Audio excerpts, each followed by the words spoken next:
Hello guys and welcome back to our channel pets of Asian drama. इस episode की beginning एक flashback से होती है जहां पर निंग अपनी मॉम का ब्लड प्रेशर चेक कर रही थी और देखते ही वो टेंशन में आ जाती है। उसे क्लियर समझ आ रहा था कि उनकी कंडीशन नॉर्मल नहीं है। वो फौरन उनसे कहती है कि इतनी हाई बीपी के साथ उन्हें हॉस्पिटल में रहना चाहिए, लेकिन उनकी मॉम फिर भी बात को लाइटली लेती है और कहती है कि डॉक्टर्स ने ऑलरेडी कह दिया है कि वो घर पर रेस्ट कर सकती हैं। निंग को उनकी ये बात बिल्कुल भी कन्विंसिंग नहीं लगती, क्योंकि ना उसने किसी डॉक्टर को देखा होता है, ना मेडिसिन बैग पर किसी डॉक्टर का नाम होता है और ना ही उसकी मॉम ने उसे या नॉन को अपने साथ हॉस्पिटल ले जाने दिया होता है। यहीं से निंग का डाउट और फ्रस्ट्रेशन दोनों बढ़ने लगते हैं। वो बार बार पूछती है कि असल प्रॉब्लम क्या है, ऑलमोस्ट फोर्स करने लगती है कि सच बताया जाए। जब उसकी मॉम फिर भी सीधा जवाब नहीं देती तो निंग के दिमाग में और भी ज्यादा डेंजरस थॉट्स आने लगते हैं। वो इमोशनल होकर पूछ बैठती है कि कहीं कोई सीरियस कंडीशन तो नहीं है, और अगर है तो किस स्टेज पर है। लेकिन उसकी मॉम फिर भी मना कर देती हैं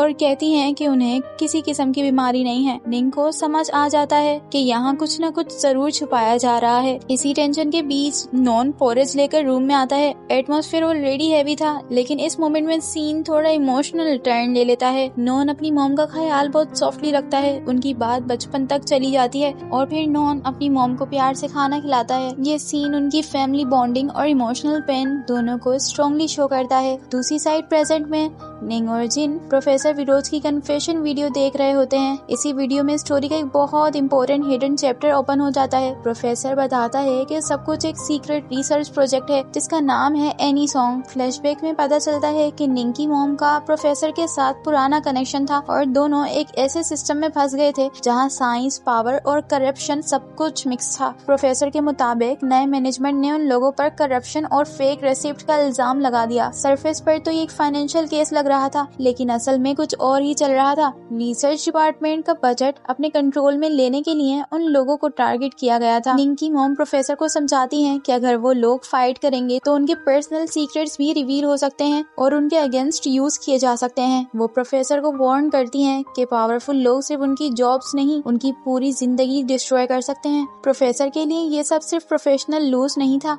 बल्कि पर्सनल लेवल पर भी बहुत बड़ा ब्लो था। वीडियो में ये भी रिवील होता है इसी प्रेशर की वजह से उसका और निंग की मॉम का रिलेशनशिप खत्म हो जाता है। मॉम को जेल भेजने तक की बात हो सकती थी, लेकिन प्रेगनेंसी की वजह से चीजें उस लेवल तक नहीं गईं। कुछ टाइम के लिए वो सबसे दूर चली जाती हैं, फिर 3 साल बाद वापस आकर अपने बच्चों के साथ एक नई लाइफ स्टार्ट करती हैं। वो मेहनत करती हैं, रेस्टोरेंट्स में काम करती हैं और पूरी कोशिश करती हैं कि निंग और नॉन का फ्यूचर बेटर हो सके। निंग अपनी स्टडीज में सीरियस होती है और स्कॉलरशिप लेना चाहती है, लेकिन जब लेटर आता है तो पता चलता है कि उसकी स्कॉलरशिप रिजेक्ट हो गई है। रीजन दिया जाता है कि डॉक्यूमेंट्स इनकम्प्लीट है, जबकि उसकी मॉम का कहना होता है कि सब पेपर्स तो प्रॉपर्ली सबमिट किए गए थे। यहाँ से उन्हें फील होता है कि कोई अनसीन फोर्स उनकी लाइफ को क्वाइटली मैनिपुलेट कर रही है। मॉम के दिमाग में पुरानी बातें फिर से ट्रिगर होना स्टार्ट हो जाती हैं। कुछ देर बाद जब वो काम पर होती हैं तो पाव उनसे मिलता है। पहले वो नॉर्मल बात करता है, फिर कहता है कि उसका बॉस उनसे मिलना चाहता है और शायद उन्हें एक जॉब ऑफर कर सकता है। मॉम नेचुरली कॉशियस थी, लेकिन फिर भी उस वैन में बैठ जाती हैं जहां उनसे एनी सॉन्ग प्रोजेक्ट के बारे में बात की जाती है। उन्हें सीधा हिंट दिया जाता है कि अगर वो कोऑपरेट करेंगी तो उनके बच्चों की लाइफ सिक्योर हो सकती है। इसी कन्वर्सेशन से उन्हें समझ आ जाता है कि निंग की स्कॉलरशिप भी इस प्रोजेक्ट से लिंक थी, यानी उनके बच्चों का फ्यूचर भी प्रेशर टूल की तरह यूज किया जा रहा था। प्रोफेसर की वीडियो फिर और ज्यादा डार्क टर्न ले जाती है। एनी सॉन्ग सिर्फ एक नॉर्मल रिसर्च प्रोजेक्ट नहीं था, इसका connection human cells, body preservation और एक ऐसा सीरम बनाने से था जो डेथ के बाद बॉडी के नेचुरल ब्रेकडाउन को रोक सकता है। साइंटिस्ट इस कॉन्सेप्ट को एक्सप्लेन करती है और कहती है कि अगर ऐसा सीरम एक ऐसे ब्लड लाइन के साथ लिंक कर दिया जाए जिसे लोग पहले ही स्केर्ड या स्पेशल समझते हैं, तो साइंस और फेथ मिलकर एक डेंजरस नैरेटिव बना सकते हैं। लोग उसे मिरेकल समझेंगे, जबकि असल में तो वो कंट्रोल एक्सपेरिमेंट होगा। इसी रिसर्च के साथ एक और हॉरिफाइंग ट्रैक भी चल रहा था।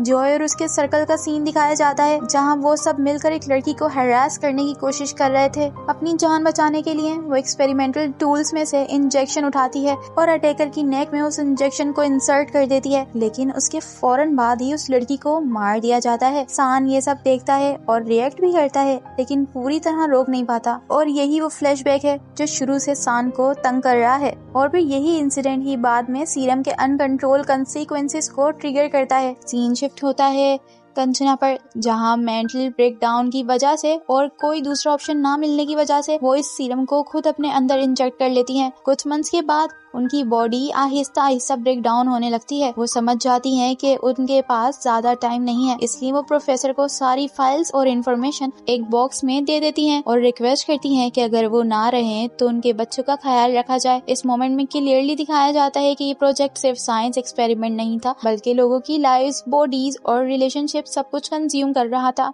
और इसी के साथ ये भी पता चल जाता है कि नॉन प्रोफेसर का बेटा है, जिन उसे काम करने की कोशिश करता है, कहता है कि इमोशनल ब्रेकडाउन होने का टाइम नहीं है, बल्कि एनी सॉन्ग को समझने का टाइम है। डायरी देखकर दोनों को सीरम और immortal jellyfish type research concepts के क्लूज मिलते हैं। जिन ये भी पॉइंट आउट करता है कि अगर जॉय का सीरम लैब में एग्जिस्ट करता है तो पॉसिबल है कि निंग की मॉम के साथ भी कुछ हिडन ट्रीटमेंट या सीक्रेट एक्सपेरिमेंट हो रहा हो। उधर दूसरी side survival group already zombies और इंटरनल कॉन्फ्लिक्ट दोनों का साथ में स्ट्रगल कर रहे थे। टीम के अंदर ट्रस्ट इश्यूज होते जा रहे थे। सान की लीडरशिप पर सबको कॉन्फिडेंस नहीं रहता। प्राउ खुलकर उसे चैलेंज करती है और कहती है कि किसी को ये राइट नहीं कि वो डिसाइड करे कि कौन जिएगा और कौन मरेगा। ग्रुप के मेंबर्स फिजिकली सरवाइव करने की प्लानिंग कर रहे होते हैं, लेकिन मेंटली सब के सब ऑलमोस्ट गिव अप कर चुके थे।